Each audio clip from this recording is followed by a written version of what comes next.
அனைவருக்கும் வணக்கம். இன்று காலையிலிருந்து ஒரு நியூஸ் பேப்பர் கட்டிங் எல்லா வாட்ஸ்அப் குரூப்லையுமே சர்க்குலேட் ஆச்சு. அதே போல் இண்டிவிஜுவலாக நிறைய டீச்சர்ஸ் எனக்கு மெசேஜ் பண்ணி இந்த நியூஸ் உண்மையான்னு கேட்டிருந்தாங்க. இல்லை இது ஓல்டு நியூஸ் தான், இப்போ சர்க்குலேட் ஆகுது அப்படிங்கிற மாதிரி நிறைய விமர்சனங்கள் இதனை சார்ந்து கொடுத்துருந்தாங்க. இன்றைக்கி என்னுடைய பர்சனல் ஒர்க் மற்றும் சென்சஸ் ஒர்க் காரணமாக குறிப்பிட்ட நேரத்தில் என்னால் வீடியோ பதிவிட முடியல. எனக்கு தெரிந்த தகவல்களை நான் உங்களுக்கு தெரியப்படுத்த விரும்புகிறேன். நம்ம சேனலில் பதிவிடக்கூடிய ஒவ்வொரு வீடியோவோட முக்கியமான நோக்கமே என்னை போன்று நீங்களும் விரைந்து அரசு பள்ளி ஆசிரியராகணும் அப்படிங்கிறது மட்டும்தான். முதல்ல அந்த செய்தியில் என்ன கொடுத்துருக்காங்க அப்படிங்கிறத நம்ம பார்த்துடலாம். ஆசிரியர் தேர்வு வாரியம் மூலம் விரைவில் 2000 பட்டதாரி ஆசிரியர்கள் நியமனம். டெட் தேர்ச்சி பெற்றவர்களுக்கு வாய்ப்பு. ஆசிரியர் தேர்வு வாரியம் மூலம் விரைவில் 2000 பட்டதாரி ஆசிரியர்கள் மற்றும் ஆசிரியர் பயிற்றுனர்களை நியமிக்க பள்ளிக்கல்வித்துறை முடிவு செய்துள்ளது. இது தொடர்பான அறிவிப்பு ஆகஸ்ட் மாதம் வெளியாகின்றது. அரசு பள்ளிகளில் இடைநிலை ஆசிரியர்கள், தையல், ஓவியம், உடற்கல்வி உள்ளிட்ட சிறப்பு ஆசிரியர்கள், பட்டதாரி, முதுகலை பட்டதாரி ஆசிரியர்கள் டிஆர்பி எனப்படும் ஆசிரியர் தேர்வு வாரியம் மூலமாக நியமிக்கப்படுகின்றார்கள். அது மட்டுமின்றி வட்டார கல்வி அலுவலர், அரசு ஆசிரியர் பயிற்சி நிறுவன விரிவுரையாளர், அரசு கல்லூரி உதவி பேராசிரியர், அரசு பாலிடெக்னிக் விரிவுரையாளர் பணியிடங்களும் ஆசிரியர் தேர்வு வாரியம் மூலம் நிரப்பப்படுகின்றன.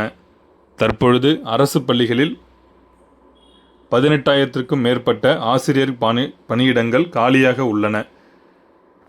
எனினும் மாணவர்களின் கல்வி பாதிக்கப்படக்கூடாது என்பதற்காக அந்த பணியிடங்களில் தொகுப்பூதியத்தில் தற்காலிக ஆசிரியர்கள் பணியமர்த்தப்பட்டு கற்பித்தல் பணிகள் தொய்வின்றி நடந்து வருகின்றன. அரசு பள்ளிகளில் நிரந்தர ஆசிரியர்களை நியமிக்க வேண்டும் என்ற கோரிக்கை அரசியல் கட்சி தலைவர்களால் தொடர்ந்து வலியுறுத்தப்பட்டு வருகின்றது. இந்நிலையில் அரசு பள்ளிகளில் டிஆர்பி மூலம் 2000 பட்டதாரி ஆசிரியர்கள் மற்றும் ஆசிரியர் பயிற்றுனர்களை விரைவில் நியமிக்க பள்ளிக்கல்வித்துறை முடிவு செய்துள்ளது. இதற்கான அறிவிப்பு ஆகஸ்ட் மாதம் வெளியாகின்றது. பட்டதாரி ஆசிரியர் தேர்வுக்கான அறிவிப்பை ஆகஸ்ட் மத்தியில் வெளியிட்டு போட்டித் தேர்வினை நவம்பர் மாதம் நடத்த டிஆர்பி திட்டமிட்டுள்ளது. பட்டதாரி ஆசிரியர் தேர்வை டெட் தாள் 2 தேர்வில் தேர்ச்சி பெற்ற ஆசிரியர்கள் எழுதலாம். பட்டதாரி ஆசிரியர் மற்றும் ஆசிரியர் பயிற்றுனர் தேர்வை பொறுத்தவரையில் சம்பந்தப்பட்ட பாடப்பிரிவில் 150 கேள்விகளும், கட்டாய தமிழ்மொழி தகுதி தேர்வில் 30 கேள்விகளுக்கும் விடையளிக்க வேண்டும். தமிழ் தகுதித்தாள் தேர்வில் குறைந்தபட்சம் 40% மதிப்பெண்கள் எடுக்க வேண்டும்.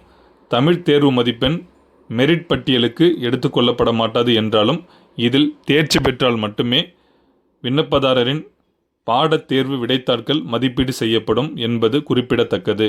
கடைசியாக பட்டதாரி ஆசிரியர் தேர்வானது கடந்த 2024ஆம் ஆண்டு ஜனவரி மாதம் தேர்வு நடத்தப்பட்டு அதன் மூலம் 2582 ஆசிரியர்கள் தேர்வு செய்யப்பட்ட. காலையில் வாட்ஸ்அப் குரூப்பில் இந்த செய்தி பார்க்கும்போது ரொம்ப மகிழ்ச்சி அடைஞ்சேன். ஏன்னா நிறைய ஆசிரியர்கள் இன்னும் இந்த எக்ஸாமுக்கு படிக்க ஸ்டார்ட் பண்ணவே இல்லை. அப்படியே படிக்க ஸ்டார்ட் பண்ணியிருந்தாலும் தொடர்ந்து சிறப்பான முறையில் படிக்கிறதில்ல. ஒரு யூனிட்டை 7 நாட்களுக்குள்ளார முடிக்கணும் அப்படின்னு நம்ம திட்டமிடுதல் வச்சுருந்தோம் அப்படின்னா 7 நாட்களுக்குள்ளார முடிப்பதற்கான முயற்சிகளை தொடர்ந்து எடுக்கணும். இன்ட்ரெஸ்டோடு படிக்கணும். ஒவ்வொரு டாப்பிக்குமே நம்ம கவர் பண்ணணும். நம்ம தொடர்ந்து சொல்லிக்கிட்டே இருக்கிறது போல் இந்த இன்ட்ரெஸ்ட் இருந்ததுன்னா போதும், இது எல்லாமே இந்த ஒரு வாரத்துக்குள்ளார நம்மளால் செய்ய முடியும். அவ்வப்போது ரீகால் செய்யணும். ஒரு யூனிட்டை கம்ப்ளீட்டாக படித்து முடித்ததுக்கப்புறம் ப்ரீவியஸ் இயர் கொஷின் பேப்பரில் அந்த யூனிட்டை நீங்கள் படித்து முடித்த யூனிட்லேருந்து கேட்ட வினாக்களுக்கான விடைகளை பார்க்கணும். அப்படி விடைகள் தெரியலன்னா ரொம்ப சந்தோஷப்படணும். நீங்கள் படித்ததுலேருந்து தான் அந்த கேள்வியும் வந்திருக்கும். ஆனால் நீங்கள் அந்த கோணத்தில் படிச்சிருக்க மாட்டீங்க.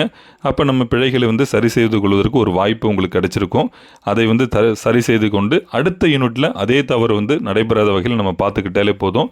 அப்போ ஒரு யூனிட் நம்ம 7 நாட்கள் சொல்கிறோம் அப்படின்னா 7 நாட்களுக்குள்ளார ரிவிஷனோடு சேர்த்து முடிக்கணும். ப்ரீவியஸ் இயர் கொஷின் பேப்பரும் சேர்த்து பார்த்து முடிக்கணும். ஒரு யூனிட்டில் இப்போ நீங்கள் ஒரு யூனிட் கம்ப்ளீட் பண்ணுறீங்க அப்படின்னா அந்த யூனிட்டில் எப்படிப்பட்ட வினாக்கள் கேட்டாலும் நம்மளால் முடிந்த அளவுக்கு மேக்ஸிமம் மார்க் ஸ்கோர் பண்ண முடியும் அப்படிங்கிற ஒரு கான்ஃபிடென்ட் உங்களுக்குள்ளார வர வரைக்கும் அந்த 7 நாட்கள் ஃபுல்லாக நீங்கள் ப்ரிப்பேர் பண்ணலாம். கண்டிப்பாக முடியும் அப்படிங்கிறது என்னுடைய நம்பிக்கை. ஆனால் இதே போல் நிறைய ஆசிரியர்கள் செய்கிறாங்களான்னு கேட்டிங்கன்னா இல்லை. பேரளவில் ஒரு யூனிட் படிக்க ஸ்டார்ட் பண்ணுவாங்க. இடையிலேயே வேறு ஒரு யூனிட்டை திறந்து பார்ப்பாங்க. அப்புறம் அதுவுமே படிக்க மாட்டாங்க. காரணங்கள் நிறைய சொல்லிக்கிட்டே போவாங்க. நோட்டிஃபிகேஷன் வராதுன்னு சொல்கிறாங்க, அப்படியே வந்தாலும் குறைவான அளவு தான் காலி இடங்கள் வரும்னு சொல்கிறாங்க.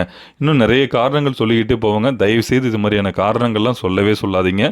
எல்லா விதமான சூழ்நிலையிலிருந்தும் ஆசிரியர்கள் ஒவ்வொரு போட்டித் தேர்விலும் மாநில அளவில் ரேங்க் எடுத்து வேலைக்கு வந்துட்டு தான் இருக்காங்க. உங்களுடைய நிலையிலிருந்து ஒவ்வொரு முறையுமே ஆசிரியர்கள் வேலைக்கு வந்துட்டு தான் இருக்காங்க. அதனால் எல்லாராலையுமே முடியும் அப்படிங்கிறது என்னுடைய நம்பிக்கை. முயன்றால் முடியாதது எதுவுமே இல்லை. இந்த செய்தி உண்மையா தவறா அப்படிங்கிறதெல்லாம் யோசிக்கவே வேணாம். உண்மையாக இருப்பதற்கு வாய்ப்பு இருக்குது. இந்த மாதங்களில் வேணால் மாறுபாடுகள் இருக்கலாம். ஆகஸ்ட் மாதம் வரும் அப்படின்னு நமக்கு உறுதியாக சொல்ல முடியாது. ஏன்னா அது நமக்கு நோட்டிஃபிகேஷன் விட்டால் தான் தெரியும். ஆனால் கண்டிப்பாக பிடிபிஆர்டி எக்ஸாம் நோட்டிஃபிகேஷன் வருவதற்கான வாய்ப்பு மிக மிக அதிகமாக இருக்குது அப்படிங்கிறது எல்லாருக்குமே தெரிஞ்சிருக்கும். அப்போ இது மாதிரியான ஒரு தகவல்கள்லாம் உங்களுக்கு கிடைக்கும்போது நம்ம அதை பாசிட்டிவாக தான் எடுத்துக்கணும். கிடைக்கவிருக்கக்கூடிய அரிய வாய்ப்பினை, இறுதியான வாய்ப்பினை, உங்களுக்கான வாய்ப்பினை சரியான முறையில் எல்லோரும் பயன்படுத்தி கொண்டு நீங்கள் அனைவரும் அரசு பள்ளி பட்டதாரி ஆசிரியராகுவதற்கு என்னுடைய சார்பாக மனமார்ந்த வாழ்த்துக்கள். என்னால் முடிந்த சப்போர்ட் நான் தொடர்ந்து உங்களுக்கு கொடுத்துக்கிட்டே இருப்பேன். அனைவருக்கும் மிக்க நன்றி.